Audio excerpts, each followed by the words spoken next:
Dostlar, biz bugün naan joyini deb жатырмыз. Тандырға сөйтіп от өртеп аламыз.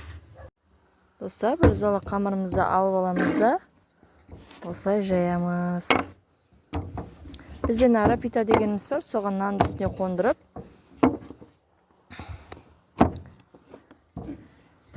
сосын тікешімізбен үстін ұрып, рапитаға лап етіп ұрамыз да, сосын сулап алып тандырымызды üstüne arayalımız. Bismillah deyip basap. Dostlar, қамырымызды осылай ләпетен кетіп жапстырып аламыз да. Еще.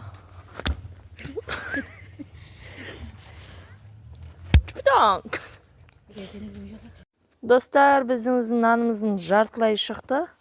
Дәл осындай арты қызыл. Өте тамаша. 10 минутта 40 нанды жауып тастауға болады. Өсетіп жай пісет нанымыз шоққа қызарып, жай пісіп кетір.